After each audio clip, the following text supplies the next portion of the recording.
In one instance, there was a guy that wanted me as a second wife, right? I told Faraza his grown children with me and the wife. Yeah, type setup thing. I've had some wealthy dudes be all up in my grill too, but they've had these issues that I've told you before, either mistress or isitembu, nyatsi, like weird stuff. Guys that have tried to give me jobs so that I could be like, you know, hiring the hot secretary so that one day you could get to hit that rubbish all up in my grill. And then on the far extreme, poor dudes, like broke dudes, like as in, no muntu again I'm sevenzi, but he's got more than me. Look how today I'm lamenting that I didn't have money for grandpa. I didn't have money for compral to deal with my period pains. And so I had to take some mess that made me crazy sick. Guys that are like, I can buy you a 38 backpack, yeah, grandpa. Yeah, because he can afford a 38, yeah, grandpa, but he can't afford to put me in a proper house. However, he's got, like I said, more than me. Men like these who have a mindset yoguti, but you know, in God, in Christ, we can build together, just as I had a mindset back in the day. And we can live in a shack until we grow and upskill. And ultimately, we are going to live in a beautiful home. Yo, mamelane. Generational curses are out here pursuing me like a bandit in the night, following me around because they want my cellular device and my body. My mother dated some dude that was very like lowly in comparison to her before. He came in angena luto, frankly just kind of hohobaring, struggling, but he was so cute. And she out here basically helped this dude with a business that they both started, and they were selling meat in a butchery. Wamsiza to start some other company, Wada Fish Paste. Long story short, after my mom set this guy up, he left her high and dry. My mom bought a house, all right, a townhouse, but it was in his name, that townhouse, because my mom was on the credit bureau at the time. And when him and my mom broke up, he kicked her out, essentially evicted her, and said, this is my property and I can prove that to the police because this title deed is in my name. And we had to take our little bags, our suitcases, somewhere until we could find a home to stay. Until my mom could find a home to stay, she invested. It was her money that put down deposit on that house, and it was her money that was paying the bond every month for years. And when this guy finally rose up and developed material strength, he kicked my mom out of a house that she paid for and did not compensate her, just like Cyril Ramaphosa out here grabbing white man's land without compensation. He claimed title deed over it because indeed it was his, it was in his name, but my mom was the one that paid the money, trusting that a man is going to do better by her because she was ride or die. And he wreaked havoc. That same guy, how many times I see him in a dream. Yo, Mamelang, just like my mom, I'm on the credit bureau. And just like my mom, I am the smarter one here, the bigger one here in comparison to these baboons that want me. I'm the one here with the entrepreneurial business mindset, but I'm the one that has been locked in a cage on all sides and can't move left or right, where a man can rock up with a clean financial bill. In other words, he's not on the credit bureau or whatever. A man can rock up Njefela as an empty shell, and I can just start to fill him with the restraints that are around me, with the credit situation, give the ideas, build the business, start to make money. And then once he gets to a certain place, and then I have to start again from scratch. Throughout my teenage years, I watched my mom go through these crazy relationships where she just got exploited by a daughter that used whatever situation or sorrow she was in for the minute. And now that I'm 40, I'm like, get over that thing. Now that I'm born again, I realize just how much a generational curse can pursue you into the wilderness. It'll try and gnaw away at your heel as Achilles and weaken the living daylights out of you. But if you're smart, you will wait on the Lord and see this for what it is. I keep seeing that guy in visions, in dreams, in all different kinds of manner of things. The Lord warning me, if you are accommodating if you accommodate a man that's coming as an empty shell but with a little bit more than you because of the situation that you're in, indeed you're not going to stay in a shack if you start in a shack. Indeed you're not going to stay lowly if you start lowly because of you. The brains behind the operation, baby girl. You are going to feed into a man and build him, and once he is a millionaire, that man ended up a millionaire. Once he is a tycoon and he's killing it, Uzokshiya out on a limb, and he will go and take some other wife. He will leave you high and dry, and he will literally harass you for being old and decrepit. That man also was younger than my mom by a couple of years. So this little baboon on a 32, as if though he's in any position to help me out. He's 32 years old, so he's younger than me by what, 8 years? Yeah, well, that random guy that did that to my mom, because my mom, this thing runs in our genes, I should be looking 25 at 38. They looked in Gati, Giditaka, Mara, she was older than him, and she built him up. Amunta ko mukoti. Yeah, that's what's good. only for him to drop her like a hot potato. Already this 32-year-old is busy talking of me like I've got only a few years of steam left to me. But if I were to be foolish enough to accommodate him, understand that I would help him build a business that would be both ours, but it would only be his on paper because of my financial standing. And somewhere along the way, just like that dude left my mom, that dude, and the Lord has been showing me, would also leave me. Because already now in 2025, he's got a mindset that, what is this mindset? Yeah, le rubbish. He's got a mindset, Yoguti, I've only got a few years of mileage left on me. There is a reason why the Lord left me in poverty. It's because he did not want me accommodating a poor man. Because of the risk generationally on me of that. I've already panel beaten one man, build him up, and once he got strong, wahamba yo chata inyatsi that he cheated on me with when we were together. I've done that once, and I did the video the other day where I said I get go jailing, go tanyaning of the same mistakes of the past. But these generational curses are pursuing me. So when Naona 32 that is speaking these things, I don't even know why at the age of 32 you are so immature, and why at the age of 32 you're not even strong enough materially and financially to grab a wife on a 26 seeing as you think I'm too old. It says that you think I'm reachable and viable precisely because of my socioeconomic position. You think I'm in a position to settle because I'm puangna luto. Saying that for 32 you're not doing as well as you ought. Allow me to help you understand who it is that I was before I lost everything at the age of 29. I was a program manager for the second largest telecommunications company in South Africa and the largest one in Africa. I was well on my way to being a millionaire by my mid-30s. At 29, you're 32, and you can't even grab a 26-year-old bride that's going to consider you believable to marry because awuna mali. Kodwa, you've got more than Karabo. You are disrespectful. How much worse are you gonna get once I be your clout? Once I become your clout? Once the oomph and the girth of intelligence that I've got that can actually build a house, consider a field and buy it. See that my merchandise is profitable when I start to become profitable. How much more are you gonna tell me? Seeing as now namhlanje ungidelela uthengisa ama-benches outside of his pasa. Langtella guys. Langtella. Le rekisa di perekisi, le rekisa di kepisi. Go TikTok. You've got little online stores that are not doing well. Laza, Malapanda, here and there. In your 30s. Because you all know you can be very slow in terms in career growth in comparison to women. And if you can delela struggling kabuhlungu mase uyenza imali boy uzoyenzani. Utlongketsa. Ongravaza, ontlhorisetsa taba ya hore ke sigogwane vele. Thanks for giving me 2 children, but me, I'm gonna go and marry that 28-year-old. Me, I'm gonna go marry that 30-year-old now that I'm 37 and I've wasted 7 years of your life. I am not going to be my mom. I am literally not going to be my mom, and God keeps warning me. But this here mindset, this ridiculous spaza shop owner. I mean, that's the kind of like that's what his money is. That's what I'm getting at. He's not unemployed like me, Mara. He's not where I was at his age. Like the level of success that I enjoyed in my 20s, not like proper, over like an aeroplane over his head, a paper origami aeroplane, not even a real one, with actual jet fuel over his head.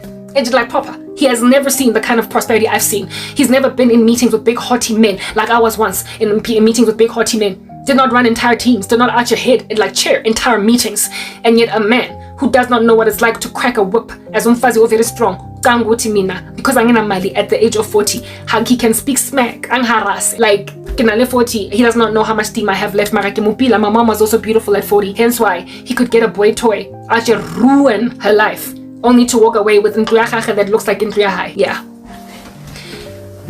These flames, even though mina angaziboni, my mom saw them, and so I recognized Uguti is a generational curse that is in severe pursuit of me, and I'm not about to go and fall into that trap. Do you understand? So thank you, Danki-san. The difference between my mom and I is redemption, Jesus Christ. Mudim. Kipulu boy. And so because I'm born again, before even you come into my stomach, do you understand? Rejection is God's protection. That man never rejected my mom because my mom was in the world and God did not protect her. I, however, am the apple of his eye. You must understand. So before even I can sit down at a buffet to eat a man osaiting sense, the Lord not only reminds me of tabaori, okay, in comparison to my husband, y'all are broke. Let's just put that out there. But all of y'all senior managers, general managers, and corporate CEOs, all of y'all people out here running little businesses on the side, all of y'all about pandang, you know, your hustle. We can respect anybody with a hustle proper, like you gotta respect a man for working. Yeah. However, because Nadella, you gotta be called out for nonsense, right? That's what's good. So I'm not hating on your hustle. Everybody gotta love everybody's hustle insofar as it's righteous, wholesome, right? Pure. We gotta love people with a hustle. I'm not even dissing your spaza shop. I'm dissing Tabaori. For someone was spaza shop, watel. It's that basic. Mara, that's the thing about classism. Based on where you think you are in society, you will literally gaze upon another person like they ain't jack, even though their potential excels yours. 2 nights ago, I had a vision of me being watermelon. A watermelon. Which watermelon in particular? I'll tell you. I'll give you the scoop on that watermelon. There was a challenge doing its rounds, or was a challenge doing its rounds on TikTok. Back when I was watching TikTok. A watermelon challenge. Where people put rubber bands around a watermelon. People would put rubber bands around a watermelon, one after the other. And this watermelon would contract and contract and contract until ultimately it bursts. And it was a very, very, very, very funny experiment. And in one particular video, it was a bunch of these black guys, black youth, right, from America. And they kept on putting these rubber bands on the watermelon and then running away. And then they put rubber bands running away, and then another rubber band, run away, rubber band. And they did not like proper know when this thing was going to burst. Ultimately, one of them put a rubber band on there and they didn't run away because this thing has not been popping. And just as they were standing there, bah, it burst. And they were like, oh, and screamed. And then they showed them eating the watermelon later on. The Lord keeps on showing me that all of these occult miscreants and all of these experimenters on my life think that I'm that watermelon. They think that they can just inspire more and more pressure with a rubber band around me until I finally pop, I burst, and one of them can get to eat me. Ke ba lorile bana ba bangata encircling me nkare nna ke legapu, guys. Lenza ba beya marekere around its waist. Ngaze nga squeezega to a point of popping. You think eventually, if you suffer me through more and more pressure, I will eventually cave. The Lord was like, look at these fools think that you're a watermelon, and yet they don't understand, every last one of them, that the man that you're going to marry was sola. But first and foremost, secondly, they out here treated you like you ain't jack. Baduti on 9 or 5 salaries, that they are 1 salary away from actual bankruptcy. So they don't actually have true financial security because they are sitting on the bond, the home loan is at 2.5 million, the goloi, 1 million, kadi salary, 1 million per annum. That if you default on 1 loan, you're out of the woodworks. Labantu laba, they don't have true financial security, but they've got strong corporate jobs. Look at you like, what am I going to do with a woman that doesn't have clout? What am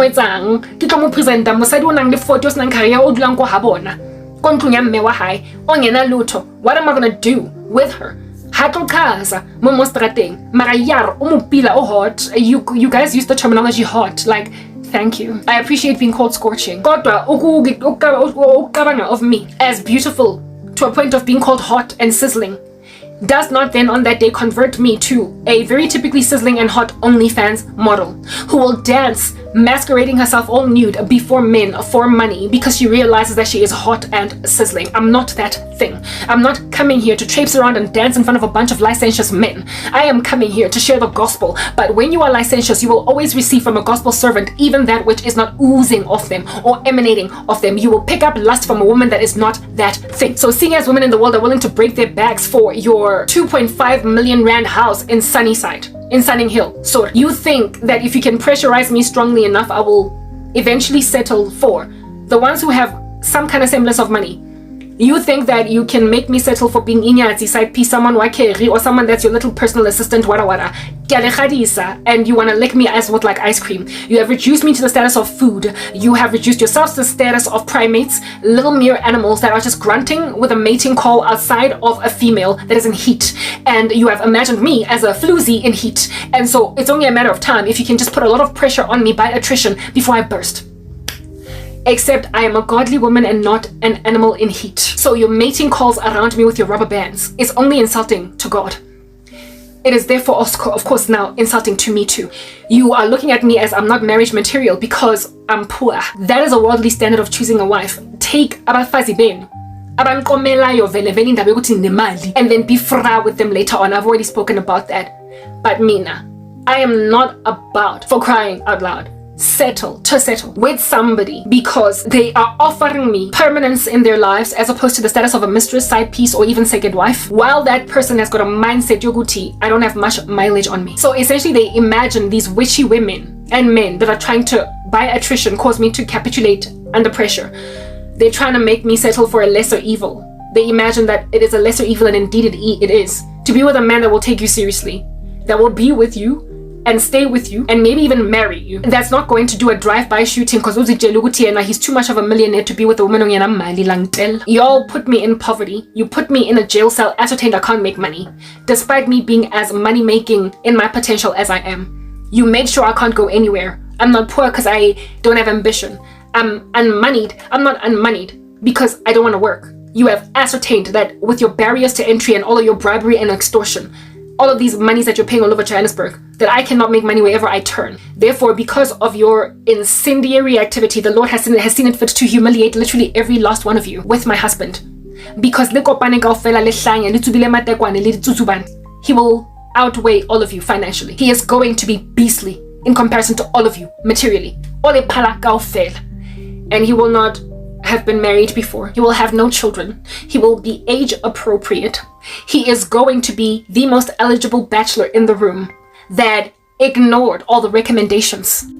That ignored all the recommendations of the queen to marry that diamond and that diamond and that diamond. Marry that girl, Waketa a peasant. Because riches of heaven are gauged by God's servants. He says, gather for yourself riches in heaven, treasures in heaven, where moth and rust do not destroy and thieves come in and steal. That's the kingdom of God. So therefore, true girth, true wealth is perceived in a saint by those who have eyes to see and ears to hear. My wealth is exorbitant, but it is in heaven.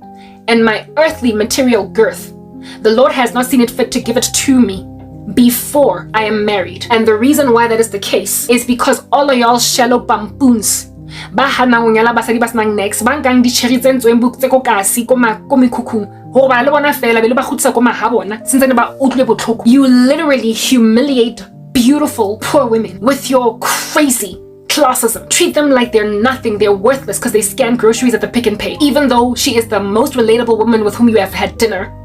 And she is the most beautiful one to gaze into the eyes of. She is the most humble, calm, quiet, polite, and decent, kept together. Yet you will pass her up and make her a one-night stand in a hotel in favor of some persnickety, picky, iffy, slay queen of a master's graduate out here killing it in corporate Africa. Oleng arrogant, onang din personalized number plate. Because she's the clout that you want, even though you are not as rested in her bosom as you were in the one wakokasi that you slept with, hit it and quitted wapumaguya after giving her a wadia 1,000 rand omo offender. You then go uyo chada, your corporate diva that would never have looked at you in Nalut. And you now have reduced me to these tellers at Pick and Pay, these women working at Macro at Woolies that you have hurt like that. These women that are attendants ko garaging babantswembu, that you wham bam thank you ma'am. You want to reduce me to them because over your dead body before you will marry a petrol attendant. Yeah, very well. May the Lord then marry that petrol attendant lady over to a wealthy man, and then once she's in the marriage, Kimo sister has 50,000 subscribers on YouTube, 100,000 subscribers on YouTube, 200,000 subscribers. Next thing, this woman that did not need the money now has more than you. She didn't need it. After all, she could have sat at home all her life doing no work, and she would have been set. But because Nesidi types out because she was basically set up for failure, she was a victim of her own circumstance. So even though she wanted more for herself, in poverty. However, with the enabling muscle of her husband, that business that she's always wanted, she's now a designer. She's now running 4 chain stop bakeries across her state. She is now a magna cum laude graduate with an undergraduate bachelor's degree in economics since she's always wanted to study. She is now headed for her honors and she will likely get her doctorate degree eventually. She doesn't need the degree, but she just wants it because it's always been her ambition to get that mara. Like I said, victim of her circumstance. Here it is that now this woman has finally opened the bookstore that she wanted to raise up from the ground for impoverished children in her community because they struggled gadi textbooks. Wait gadi, never if she did not have the angel investor in the person of her husband. And now that she is married, she is essentially independent in her marriage, even though she didn't need any of that money. She's got her own money, her own hustle, her own big thing that she is doing that she could not have done before because she was not given the opportunity, the Louvre, the escape. That now has more money than you in her marriage, apart from the wealth of her husband. She's got her own net worth, apart from her husband.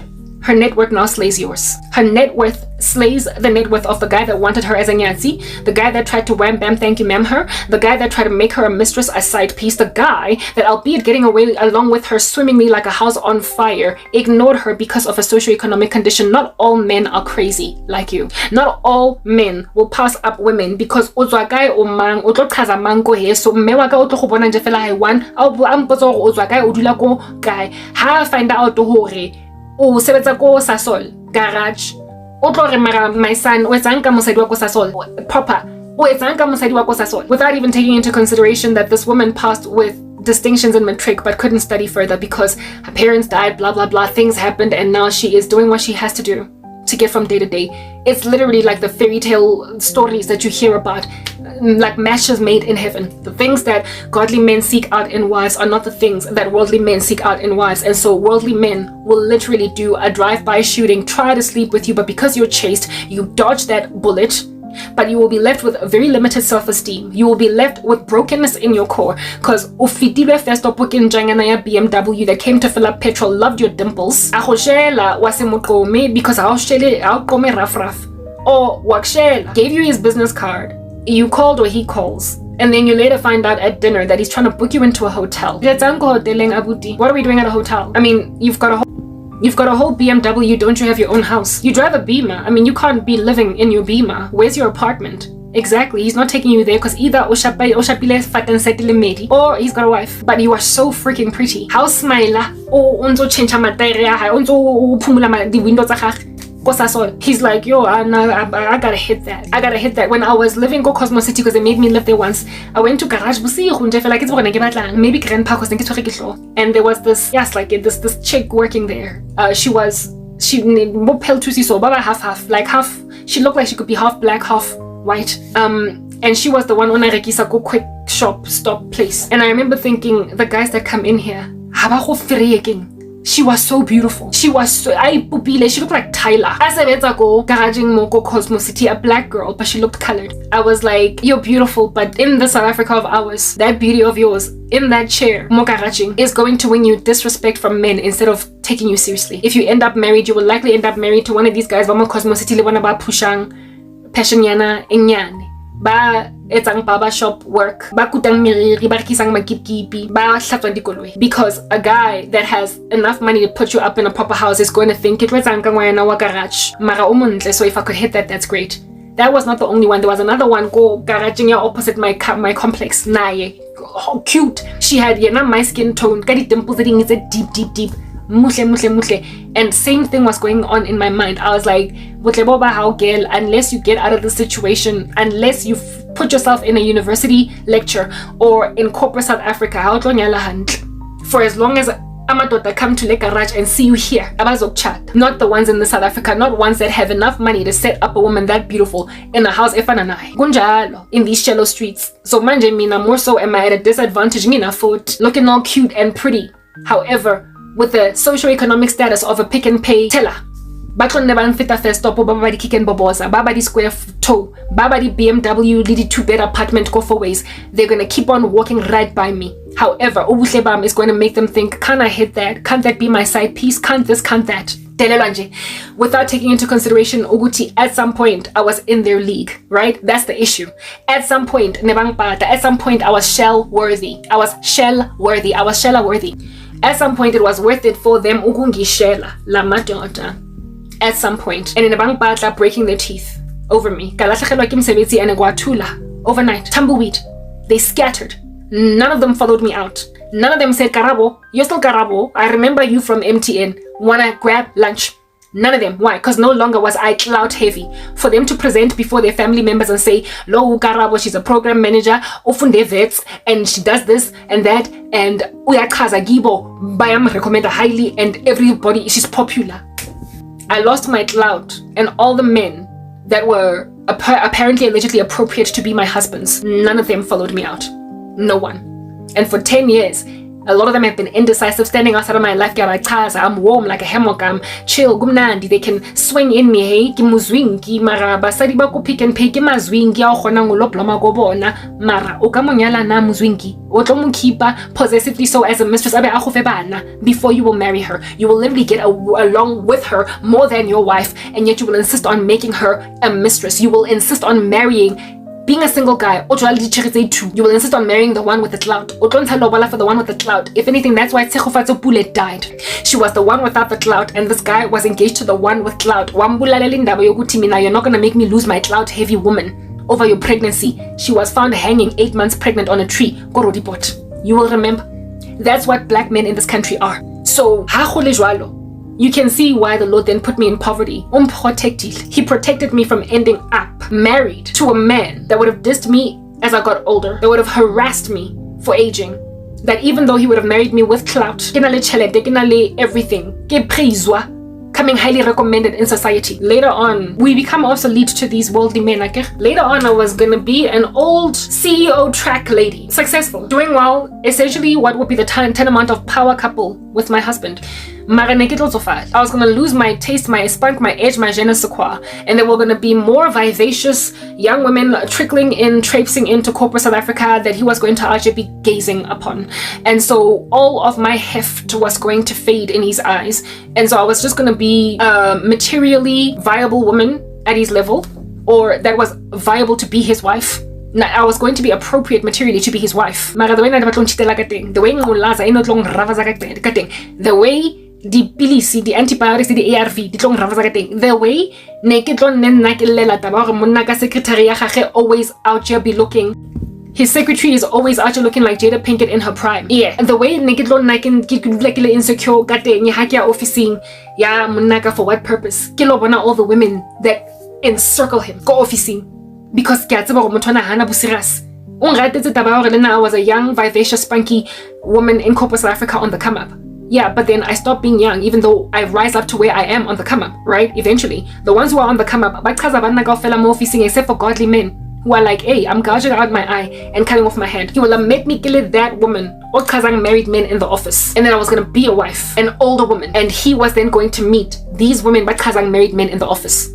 I've been on the receiving end of all the praise and worship of married men. And I know it is tactless, it is unseemly, it is dastardly, and it will make you as a single woman that is more sober and rational think, Gaze, is there a future for me na? As Karabo, when I get older and daughter, uzongithanda na, ngoba la madoda lawa are salivating after me ngoba ngisasemusha mina.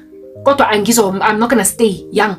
So am I also going to have to struggle with my husband ogling at me the way that creep in the corner is ogling at me? So I dodged a bullet, is what I'm getting at. Like, the Lord extracted me out of corporate South Africa to make me dodge a bullet. He made me not worth your time. I lost the clout, and so your respect. But I didn't lose my beauty. So I also did not lose your desire for my body. You are lustful, and on top of that, you literally think that ilanga lizofika when the level of bereavement, disquiet, heartbreak, and sorrow will dwell in my devastated heart because some dude literally made out of me. Nina forward, the age is also gonna really eat me alive. A one-night stand. Since I get to see you after a hotel, bye-bye baby, and never hear from him again. Nina 40. I mean, a 40-year-old being left on a one-night stand. Does that not happen to like unregenerate 20-year-olds? When then you are left high and dry after a one-night stand that happened at 40? Why did you never mature to realize and so not let yourself go out like that? I get to be what makes you think that I would ever have sex outside of marriage, but there are ambitions on the part of some of these randos. Or at least one up on them in that they want to divorce their wives for me, or they want me as a second wife, or they want me as a permanent mistress, like the kind that just lingers for years and gives a man a baby even though she never gets the ring. These kinds of ambitions are all over my grill, and because of how exhausted I am, there is now a strategy. The other day I lamented against I'm a lesbian. Well, after teasing and dissing and mocking these lackluster lesbians, there then was a strategy, fresh and new, concocted along the lines of Mara, he will have nothing. And this is a strategy on the part of my former friends, certain of my family members. We will let you go and fly like a bird and marry, but you're gonna marry poor. already. The prospect of me marrying the kind of man that I say I'm gonna get married to, it is just so badly that you are now strategizing to wait me off to nonsense. The other day, the Lord said to me by the Spirit that she is like basically in me overhearing all of y'all's crazy commentary after I get married, along the lines of she married so well that no one could believe that everybody ended up regretting how mean they were to her before then.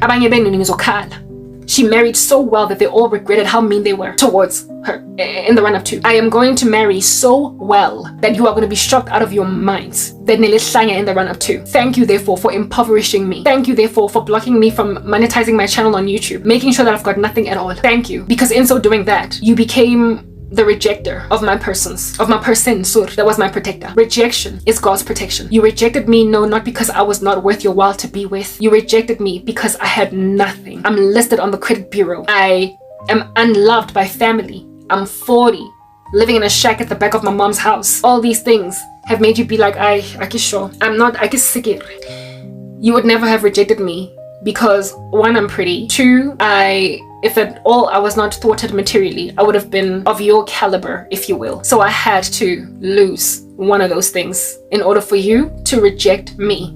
And seeing as my pretty was not on the table to be taken away, given that I was still young and needed to be viable for a husband, the Lord then saw it fit to take the other one, money. He took money from my table. He took away that which would predictably make the kinds of dudes that I would have ended up married to not try to holler at me. God protected me from a shallow, fair weather husband. I don't know how many times I've said that before. My former friends are married to the very kinds of men that I am out here lamenting against. Baneba Jewish Karabo, all of us when we were in our 20s. And now today, bayabandlula nje first up, kuyabanda cold front endlini, bana 40, and their husbands are passing them crazy shade. And they now turn back and look at me. And they're like, what can we take? And so I had a dream of a whole bunch of my cousins, my former friends, literally treating me like so much trash, throwing themselves in my face on some Karabo so as to inspire me to dive into the hands of any man at all.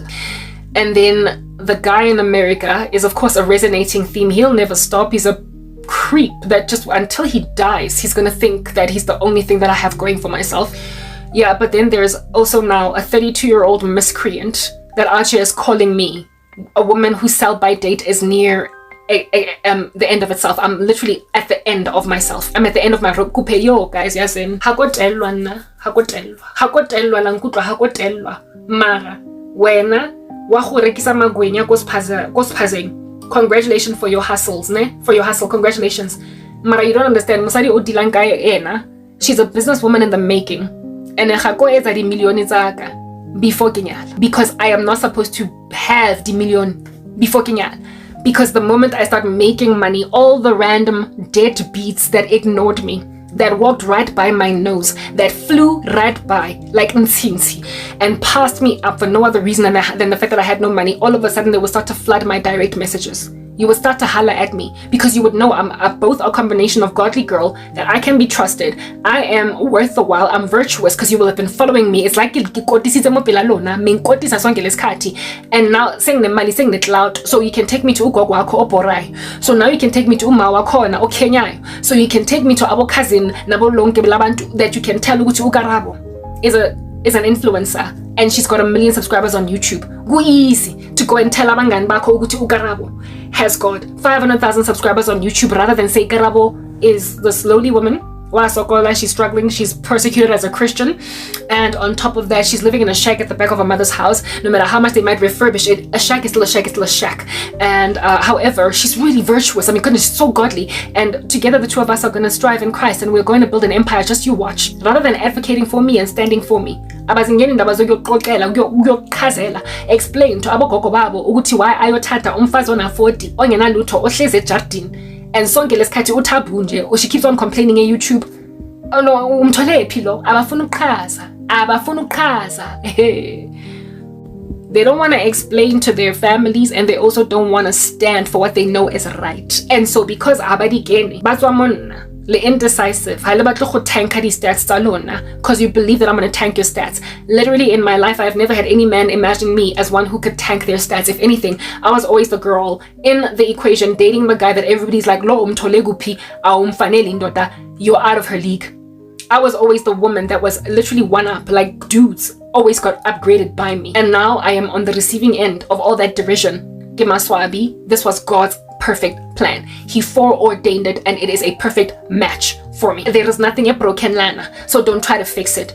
If I were to make imali zamanje, if I were to get a channel yam beefy with that gold plaque all up in your grill, nitlong shela. Nina 14 anizoba nendaba yokuthi ngina 40 and I'm apparently near my sell-by date. You would not care about my age if I had clout. Why? Because everything else about me is so awesome and so phenomenal, at least in your reception to your taste buds, that you are literally, you've got these caveats at the top of your mind. If only if only she wasn't so poor. If only the thing here that's deterring you, it'll come to be clear, evident later, that it was never my age. It was always my socioeconomic status. But you used my age to afflict me. So hanka yetsa chaltate longshela.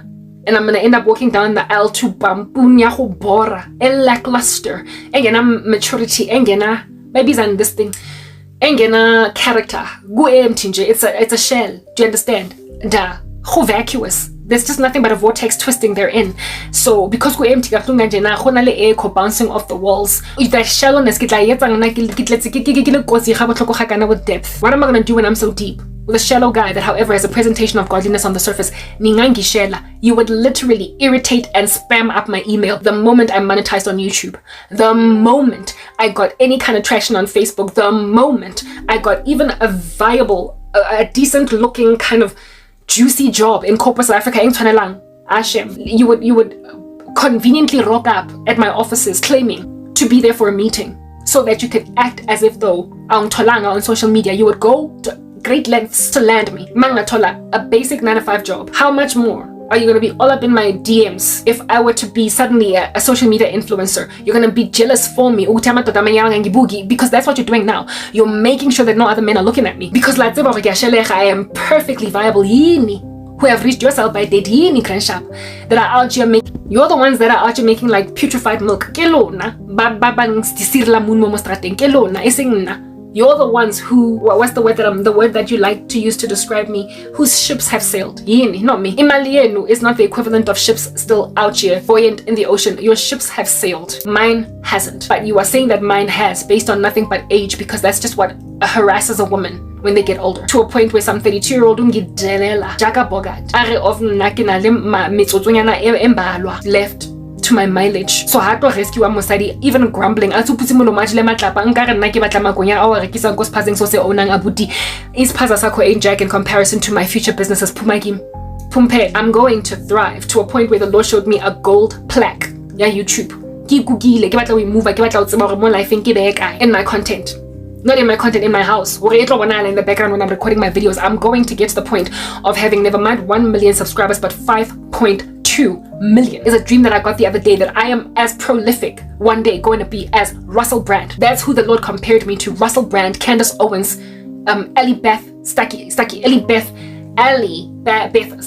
I am going to be huge, even huger than some of the biggest Christian social media content creators that you can think about today. If you can name them, some of them I'm going to be bigger than. I told you that the Lord showed me that I'm going to be hovering around along the lines of, in terms of just the clout that I will have on social media, like Kabi Lame and Daniel LaBelle. I already described that to you. I already told you that God compares me time and time again to Kabi and Daniel. My shorts are going to be prolific like those guys. We're short on, like with a short, in and of itself short video, when it's sitting on 152 million views, you're like, ooh, I wonder what's going on in here, and you click on it.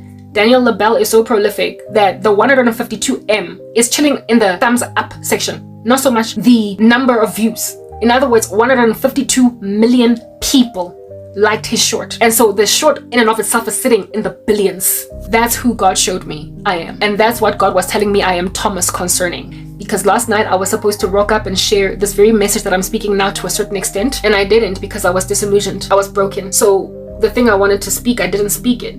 And God called me Thomas in order to snap me out of that Thomasian state. Therefore, the next day, when I would then fatefully take meds that would make me sick like a dog.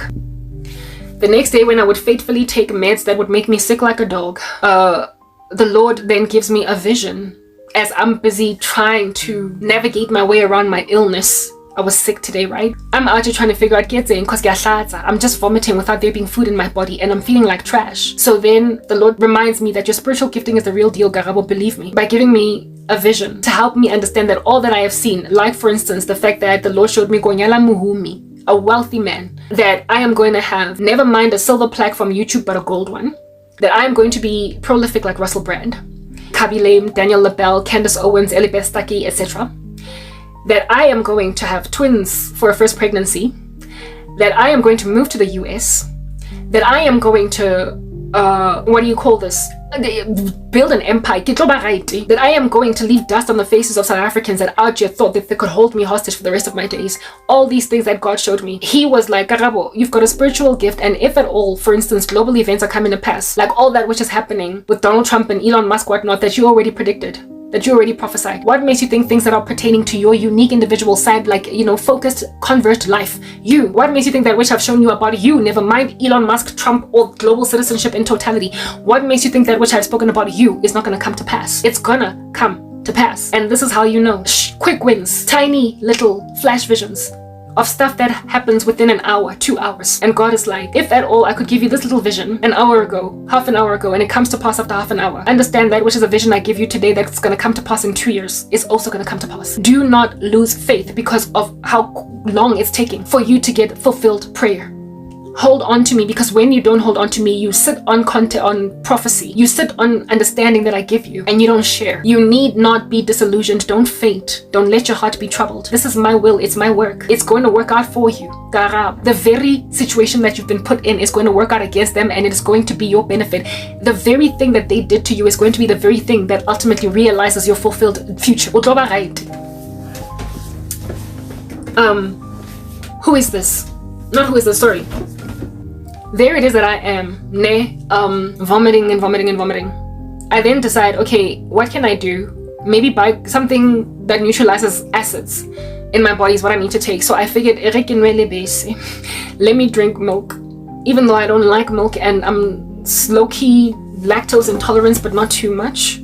Yo, guys, like the situation was so bad, that my full face routine, I didn't do it. Give it to feel like a tasa Omni Gold Lay Moisturize. Usually I've got like a whole multi-step process. I didn't do that because I was too sick.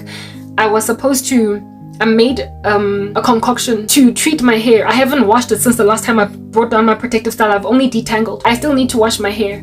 And today I was going to put treatment in it, a mask, a hair mask, and then wash it out and then put my hair back in that high bun and whatnot. But I was too sick like the whole day. I already prepared the day before the concoction, like a little mayonnaise, egg, and olive and avocado oil concoction right next to a whole bunch of natural remedies, herbs like fenugreek and whatnot that I've mixed up. I was gonna put some stuff in a sock, squeeze it out, make my own mask, and then with the remaining ingredients make a hair butter that would linger for like the month. That was what I was planning on doing today in the kitchen, get all experimental for my hair care. I was too out of it. Hence why my hair looks like this. I guess it's still dirty, okay? Yeah, so my skin is not properly moisturized, my hair is not properly done, my concoction is sitting in the refrigerator. It can't sit there for too long. I need to now use it so it doesn't go off and whatnot, especially considering there is egg involved. Mara, I was too out like a light. Yeah. I then decided to outing ubisi, let me drink milk. And as I basically determined to drink milk, when I have the thought in my mind to puza ubisi, when I have the thought in my mind to drink milk, I then see a vision, like straight away from the thought of drinking milk, of this big red cross, like on a glass of milk, like a glass of milk with a red cross. I see a vision like that, like right there and then. I'm like, I don't know, whatever. And I ignore it. I knew that the Lord was saying, no, don't drink milk. Do not drink milk. But I have stopped believing, not stopped per se, but I am in great doubt. I'm Thomas. My dreams, my visions, and what God shows me. So I decided, it's not really what I saw. It's not what I think. It's something else. Yeah. I second guessed God's forewarning. And I went and poured some milk into a glass. Swallowed it with great difficulty. Put the glass away, came this side hoping that the milk is going to calm me down, like, functioning as an antacid or something, because maybe the situation in my stomach is acidic. Hashem, libisi, that one, Hashem, no. Milk in and of itself is kind of curdy. I'm out here frothing up in my stomach. You know how milk makes you in your throat? Like as soon as I laid down, I stood up again and did not even have enough time to get to the bathroom sink or toilet in the kitchen sink. Whoa, froth, and this time it's milky. I like it. Lebese within 2 minutes came out. 2 minutes was too long. I tried to lay down and see, guys, and I was like, but God showed you. Like when I was busy getting up, trying to run to the to the house to vomit, I was like, but God showed you don't drink milk. Why did you drink it? God showed you don't drink milk. Like a whole red cross on a glass of milk in a vision. The vision came to pass straight away. I was like, God showed me. And as soon as I said that, I was like, Karabo, if God showed you that milk is going to make the situation worse, why don't you believe everything else that he shows you? Why don't you believe bigger prophecies? Why, based on what it is that you've been forewarned concerning something else that's bigger, do you not then hearken to it? Why do you just settle?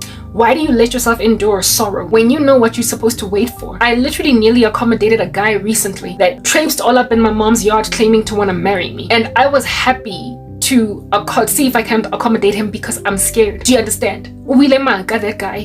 And when my mom was telling me about his little wannabe marriage proposal, it's a long story. I'm not going to give you details. You don't need to know. The first thing I thought was, but God showed me that my husband is an American guy, a white guy, and I'm going to have my first pregnancy be twins, and I'm going to be living in the US. Like, I'm not there yet, but maybe I was not seeing what I was seeing. I took that prophecy from God and I threw it to the side and I accommodated the prospect of this dude, only for me to learn some information, which I'm not going to highlight right now, that evidenced to me that Lomundlona was such a prolific trickster that he wanted to make me, so much that he wanted me in his life, and knew that I would not initially immediately just accommodate him in the state that he came in. So akulmamanya amande, ama lies, and the lies were basically brought to book and extracted out of him by the fact that I'm chaste, the fact that I don't have sex before marriage. It frustrated him until he told me the truth, but he wanted me high and dry to a point of lying. Anyway, y'all need to understand, the only reason I would accommodate a man that would rock up out here claiming to want to marry me and whatnot is because he looked good and he was cool in life, materially and everything. So I told myself, I can teach him, I can train him. I mean, he literally rocked up for my hand in marriage. So I just figured maybe this is what God was doing. And then the person turned out to be a prolific liar, and the thing that brought out the truth was that I didn't have sex, I didn't kiss and tell. So he was gonna trick me. Yes, like that guy was gonna break my heart. Yes, or he was gonna trick me into being with him, and I was gonna learn somewhere along the way, I'm stuck with a daughter that makes no sense. Got turned off by celibacy. So I dodged a bullet because I don't put out. Alright, and Lomuntu Mega said Jarti. He was right here. Hey Satan, that incident that happened, the very sketchy details I've just given right now, that incident, before I nearly accommodated a rubbish man, all I could think about was, but God showed me that I'm marrying an American man, and this guy is black as black can get, from around these streets, and with him I'm not leaving this country. Marai, maybe I get sure, maybe I've just been seeing pipe dreams in the sky and bubbles. Maybe I'm hallucinating, so I can't just run on a spiritual gift. If this guy wants to marry me, and my chastity made me dodge a bullet, stuff like that. The Lord was showing me with that vision, if this milk thing came to pass within just mere minutes, understand what I told you about your husband is going to come to pass within the time that I have ordained it to come. It's just as accurate as the milk prophecy. He gave me that aha moment today, that if I could show you that again, then honey, you must understand that everything else that I've shown you is true. Just like with the uncle incident in Naturina, who came for plumbing issues on the day when I just dreamt about him rocking up to deal with the plumbing, and I didn't know that he was coming in advance. Nobody forewarned me, but here he was. I thought deal like a situation of plumbing. And then kibona sometimes mara because it hasn't come to pass, and I don't believe it. The milk one came to pass. I have these drinks that I drink every day that grow my hair and blah blah. Ashem, that one, it's super spicy, and I lay all different kinds of concoctions in it. I was like, le, I can't drink it today. Maraga forced, like, if milk was not the solution, then maybe my drink over here, my anti-inflammatory drink, is the one. And God told me, go zinking with the word of knowledge. This time it was not a vision. Word of knowledge. As I'm standing there holding this glass that I'm busy stirring up to mix the ingredients, the linseed and everything, that I bank them in the refrigerator, and I drink them as the days progress, right? I prepare a bunch in advance, like I meal prep them, type thing. So I grab the one glass, stir it up, and as I'm ready to drink it, the Holy Spirit said, literally, precisely because you're going to engulf, like literally just down it, engulf in its entirety, or at the same time. He said, you're going to down it all and you're going to vomit it all. Right? Like the Spirit of the Lord said that as I was like there over the sink. I don't know what I'm seeing. Stir it up, drink. As I'm halfway, I remember I'm standing up. I scrunch again. I hunchback of Notre Dame, just to basically, this thing must stay in my stomach. It must stay. And then while I'm in that scrunched up position, finish the rest of it. The Lord warned me, and don't drink it all. Don't down it. It's gonna come right back again. Before I could even come this side to rest, all of it. The Holy Spirit told me, literally in the run-up to, first and foremost, even though it's gonna make you bilious. And then once it's in, it's out. Second time, I was like, why don't I listen to God? What is wrong with me? So after that time, that thing, I was like, hi God, if nothing is sitting in my stomach, what must I as a skepsal do over here? Because I need to eat something to get better. All right.